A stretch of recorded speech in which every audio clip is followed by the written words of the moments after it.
Hello friends, आज हम पढ़ेंगे कुली को बाय मुलकराज आनंद के। इसके बारे में एक पार्ट मैं पहले बता चुका हूँ। यदि आपने वो नहीं देखा है तो उसे देख लें।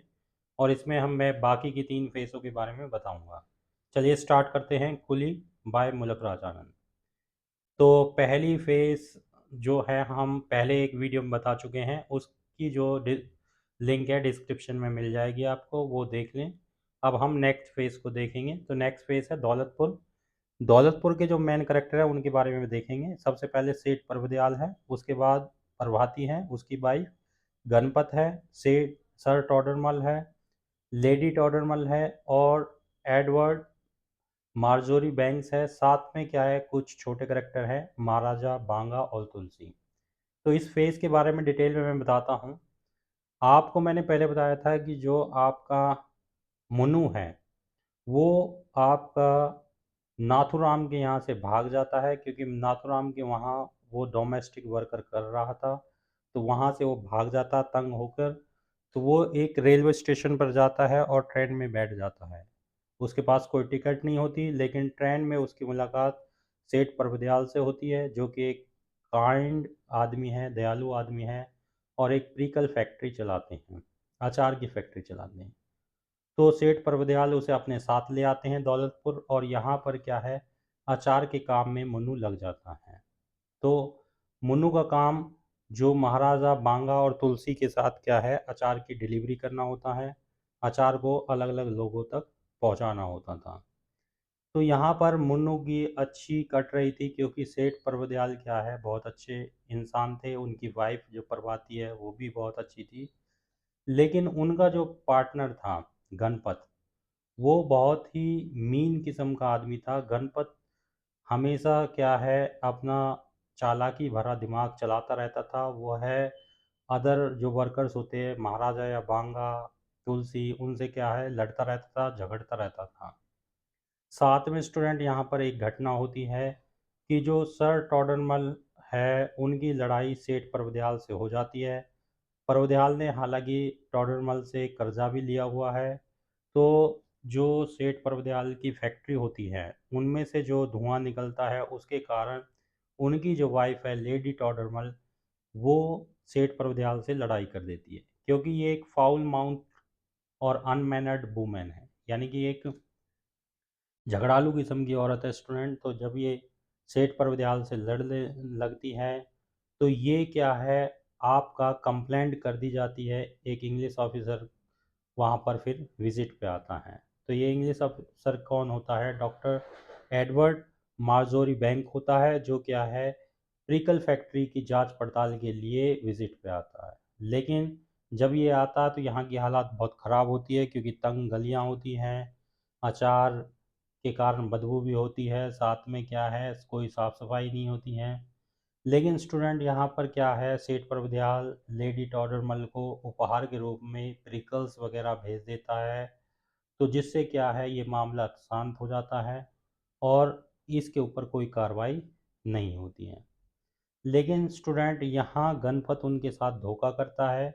गणपत जितना भी मार्केट में पैसा होता है उसे सेठ परवदयाल को नहीं देता है, जिससे क्या सेठ परवदयाल क्या हो जाता है, दिवालिया घोषित हो जाता है, और उसको क्या है, अपनी फैक्ट्री बंद करनी पड़ती है।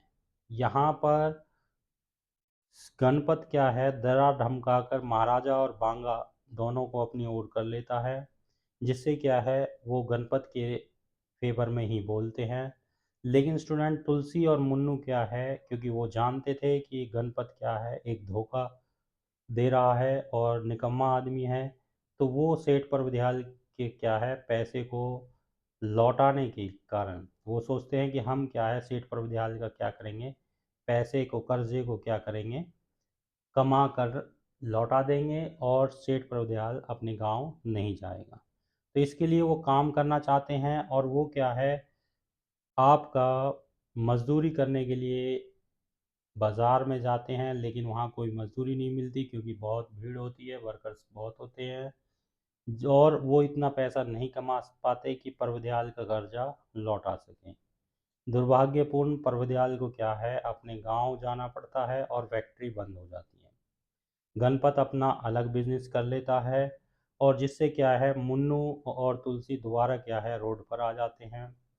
तो ये दोनों जब बाजार में घूम रहे होते हैं तो मुन्नू की नज़र एक सर्कस पर पहुंचती देखता है। सर्कस पर उसकी नज़र जब पड़ती है तो सर्कस के एक जो हाथियों को चलाता है महावत, उससे उसकी क्या है एलिफेंट के निरीक्षक से उसकी जानकारी हो जाती है। और वो क्या कहता है कि वो मुन्नू को एक स्पेशल डिब्बे में जिसमें सर्कस के सारे व्यक्ति जाएंगे उसमें बैठाकर बॉम्बे ले जाएगा। तो स्टूडेंट यहाँ पर इस सर्कस के द्वारा क्या है, क्योंकि सर्कस बॉम्बे जाने वाला था, तो आपका क्या है ये भी मुन्नू भी बॉम्बे चला जाता है और यहाँ से अगली फेज़ शुरू हो जाती है। तो अगली फेज़ के बारे में हम मेन कैरेक्टर देखेंगे, हरिहर और उसकी फैमिली है। साथ में स्टूडेंट क्या है मिस्टर लिटिल है, और उसके साथ क्या है जिम्मी थॉमस है जिसको चिमटा साहब भी कहते हैं। अदर्स है रतन और सिक ग्रॉसर। साथ में दो ट्रेड यूनियन है, इंडियन नेशनल ट्रेड और रेड फ्लैग है। तो यहाँ पर जब बॉम्बे वो आ जाता है सर्कस के साथ तो उसकी फैमिली, हरिहर और उसकी फैमिली से उससे मुलाकात होती है। और ये लोग क्या है sir George white cotton mill में क्या है काम करने की सोचते हैं। तो सुबह ये इस जब मिल में जाते हैं तो यहाँ बहुत भीड़ होती है। तो यहाँ के जो आपके फोरमैन है जिम्मी थॉमस जिसको चिमटा साहिब कहते हैं, वो क्या है इनको नौकरी दे देता है और इन्हें नौकरी मिल जाती है, लेकिन ये बहुत ही निकम्मा आदमी होता है और हरिहर को इससे कर्जा भी लेना हो पड़ता है। साथ में स्टूडेंट क्या है ये लोग एक छोटी सी झोपड़ी ले लेते हैं और यहाँ एक ये सिख ग्रॉसर दिखाया गया है जहाँ से ये खाने पीने का सामान लेते हैं और क्या है अडल्ट रेट पे इससे सामान लेते हैं ये। तो जितना ये कमाते नहीं है जितना कि इन्हें खर्च करना पड़ता है। यहाँ पे स्टूडेंट जब जॉर्ज वाइट कॉटन मिल में इनकी नौकरी मिलती है तो हरिहर और मुन्नू को 15-15 रुपये मिलते हैं महीने के। साथ में उनकी वाइफ को 5 रुपये और बच्चों को, क्योंकि इसके दो बच्चे हैं हरिहर के, उनको 2-2 रुपये मजदूरी दी जाती है। साथ में यहाँ एक घटना होती है कि जो हरिहर का बच्चा होता लड़का होता उसको का एक्सीडेंट हो जाता है जिसको भी हरिहर क्या है खुद ही दिखाता है।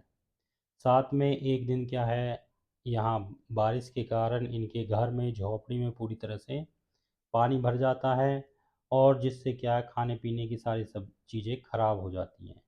रतन एक अनदर करेक्टर है जो इस मिल में काम कर रहा होता है, ये स्ट्रॉन्ग करेक्टर है और इससे जिम्मी और चिमटा साहिब जैसे लोग भी क्या है इससे डरते हैं।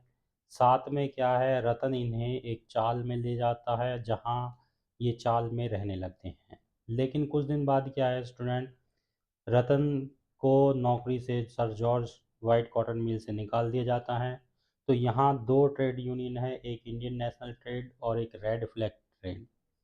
तो इंडियन रेड नेशनल ट्रेड के जो प्रेसिडेंट है लाला ओंकार, वो रतन का केस लड़ने से मना कर देते हैं। लेकिन रेड फ्लैग यूनियन जिसके आपके लीडर सौदा और मुजफ्फर हैं, वो रतन का केस लड़ने के लिए कहते हैं और वो कहते हैं कि अंग्रेज़ क्या है आपसे ज़्यादा काम लेकर आपको बहुत कम मेहनत ना दे रहे हैं, जिससे कि वो मज़दूरों को हड़ताल करने के लिए कहते हैं।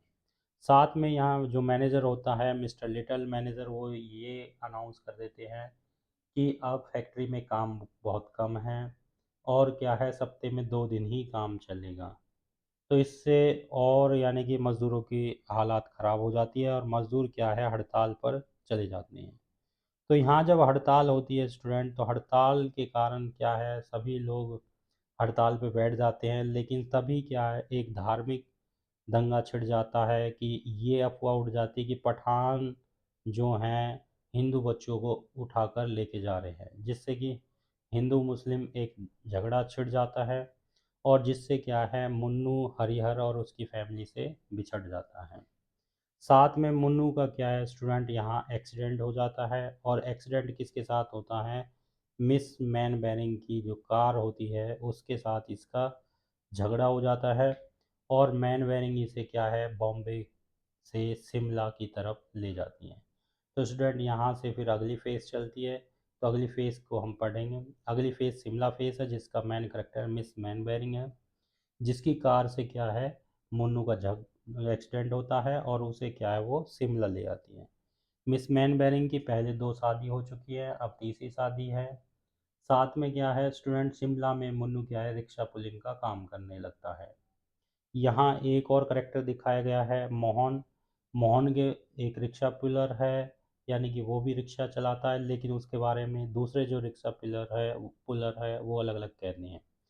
कुछ कहते हैं ही is a very strong fellow, he has been to बिलायत and is such a learned man, क्योंकि मुन्नू क्या है पढ़ा लिखा है, और ये सॉरी मोहन क्या है पढ़ा लिखा है, और जो दूसरे रिक्शा खींचने वाले लोग हैं वो ये कहते हैं कि वो बहुत ही अलग है, साथ में वो क्या है विलायत भी गया हुआ है और पढ़ा लिखा है।